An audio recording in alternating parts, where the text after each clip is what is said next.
Hello gold farmers, welcome to another Grown Out Farming video. Today we'll be going over my weekly gold recap. This week I did make a little bit more than I normally do, but still not as much as I usually would if I would have more time to play the game. This week I've made roughly 60 to 70k. The reason why I say that is because I did spend about 10k on some of the newer bags for my alt rogue, which I used all of the gold that I had actually made this week, I guess, from the rogue, and I got all of that gold off of the transmog and just rare and chest routes that I had been running. So nothing really special there, just a bunch of greens and blues that I had sold. Nothing really, no big ticket items I suppose I had sold. So if you want to check out my rare and chest routes, I do have a few of them up. I've been working on quite a few of Kilomador right now. I believe I've got Silithus, Tanaris, Thousand Needles, and Unguru Crater left to do, and then I will work my way over to the Eastern Kingdoms. So you can check those out if you wish. For this character, I made about 10k off of the bombardment. Most of it was from the raw gold. I had farmed it for about 2 or 3 hours, and I was able to get a group of 3 people to test it out with, and it did really well. I'll probably end up going over that in a later video. Still need to do a bit more testing with it and just collect a little bit more data on it, just because it's still new. I really like it, and I want to provide you guys with the most amount of information I can find. I've looked it up on Wowhead, and those mobs aren't really, I guess, farmed for their loot as much as I had hoped, so that is a bit of a setback for that location. For the rest of the 42k that I have made on this character, a lot of it was actually from a new route I had been testing inside of Aldum. For this route, and this could be the case, or it could have been the case for quite a while now, but I found this route here to yield a good amount of pyrite ore, and elementium ore is pretty good as well. I will end up going over in a later video, but this is where I've made most of my gold this week so far. I've also farmed in the Chamber of Moon, or also the Obelisk of the Moon. I farmed there a little bit and made about 3k off of that, and raw gold off of that, and then I made about another 2k of raw gold off of farming for the pet that spawns or drops off mobs that spawn around here. Any of the level 90 mobs that spawn inside of northern barns can drop the pet, but I was farming the more commonly known one that's just about around here. For the second part of this video, I will go over my inventory. Someone had asked about it, and while my inventory isn't that large right now, I figured it would be a great time to go ahead and show you guys, just so it's a little bit easier to go through, because as I put it off even longer, the larger it will get, and the more I will have to think about where I actually got the items and all of that.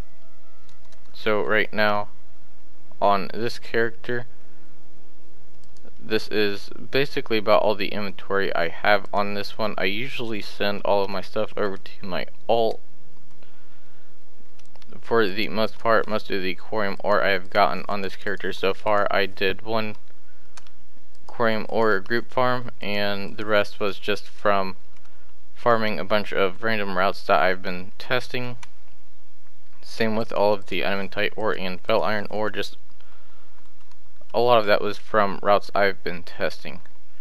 The pyrite ore is leftover stuff from the Chamber of the Chamber of the Moon. Haven't really posted it yet. I've got 508 pyrite ore actually. A lot of that though is older stuff. A lot of the stuff in my bags on this character is actually newer materials and stuff, so keep that in mind for these few gold tiles. I'm pretty sure I just opened a couple of the tiny treasure chests from testing a location I thought might do good, but didn't really do as well as I'd hoped. The motes I got from farming that pet in northern barns as well. So that is basically this character. And my rogue, I can go ahead and basically tell you guys, just a bunch of random transmog items from the rare and chest routes. Nothing too big really. My alt though, my bank alt has a bit more explaining to do, and just a lot more materials and all of that, so hopefully when I show you guys this you will get a pretty good idea of what you want to farm and where to farm it. Burning Crusade stuff sells pretty quickly for me. Most of the time it's the ores, which is why I have so many routes for corium ore.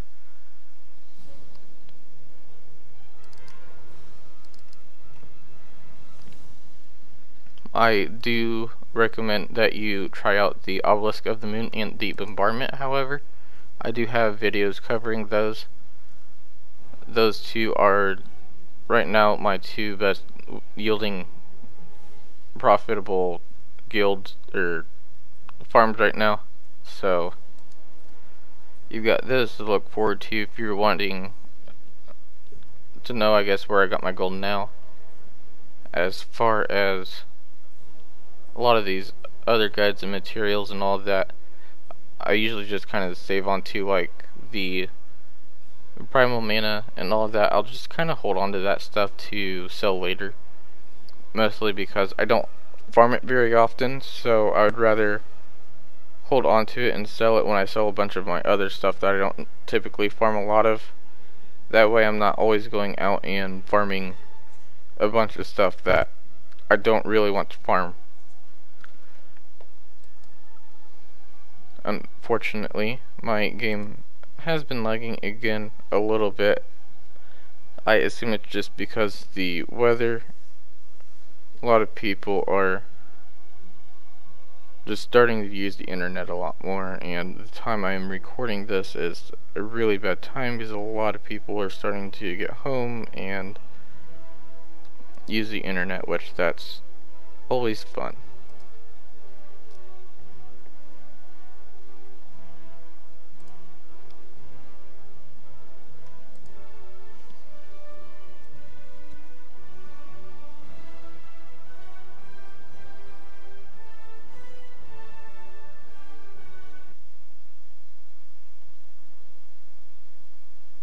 It looks like we are finally starting to get somewhere.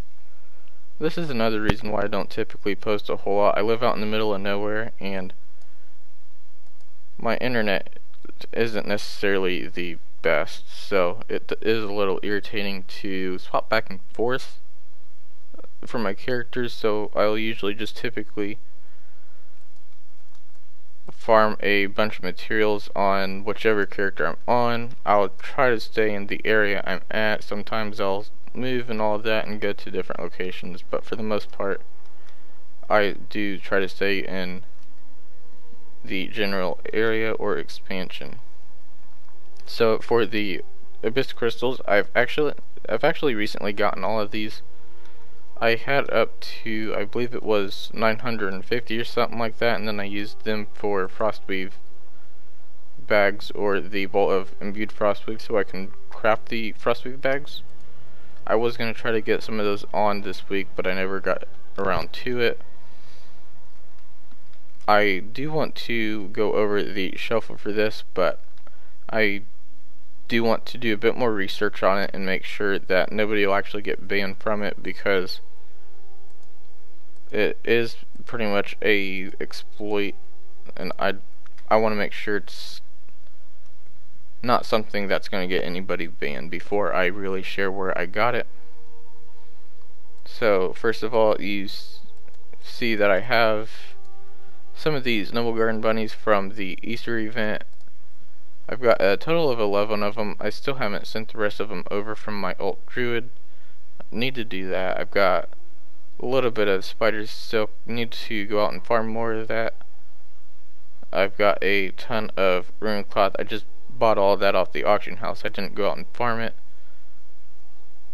I've got a couple of the mysterious fortune cards, which I will also go over a shuffle with that. They do still sell, at least on my server, so that's pretty good. I've got a decent amount of the Mote of Shadow, also known as the Primal Shadow. Looks like I've got a total of 447 of them just spread throughout my characters, so that's almost 50 of the Primal Shadow, which I do have one here. I used to have a ton of the Primal Fire, but it doesn't look like I have as much anymore. I actually don't see any. Still have a good amount of the Soul Cloth, Corium ore. This is old stuff, just old farms and stuff. The Mote of Air, actually most of these motes that I have on this character I was able to get from one of my routes that I've shared a while ago. This is called my all primal route. You do need herbalism and engineering to actually collect all of the primals, but even at that, if you don't have those two professions, you can still collect all except for the Primal Shadow and Primal Life. So if you're interested in that, I can try to link that in the description below. For all of my Wrath of the Lich King stuff, I have been actually selling a lot of the stuff I've gotten. I had 2 battered hilts. I've had quite a bit of cobalt ore and sarnite ore and all of that, but I've just been trying to keep as much of that stuff up, so nothing really interesting here. For Cataclysm, I've got a ton of Savage Leather, which most of it I've gotten from, I believe it was Zool Grubs, so there's that to look forward to. All of these blues that sell for a little bit of gold I got from Nispara, same with a lot of these volatiles and stuff. Here's the rest of my pyrite ore. Again, I have a ton of it, and I believe that's pretty much it for that expansion. Then you've got a decent amount of ghost iron ore, black trillium ore, and all of that. I have 50 golden lotuses, and then for Draenor, I not really got anything. For Mist of Pandaria, a lot of this is mostly from me just kind of testing out routes and all of that, so nothing really too special there. The cloth and motes and all of that I got from the Golden Lotus buff, which is, it acts a lot like the Potion of Luck. If those who remember that potion, you get a plundered chest, or have a small chance of getting a plundered chest to drop, which contain materials a lot like the Potion of Treasure Finding for Cataclysm content, only that one, the Potion of Luck, was used for the Mist of Pandaria stuff. So I do believe that is all. I do have more inventory and stuff I could go through. I do have like 250 Warbear leather, but I thought I sent it over to this character. I'm not seeing it, so more than I'll have to look for it. So I'm not too certain on where it's at, and I really don't feel like searching for it right now. But thanks for watching. Don't forget to give the video a thumbs up and subscribe for more content. If you want some of the best farms, then I will leave them in the link, or leave them in the description below.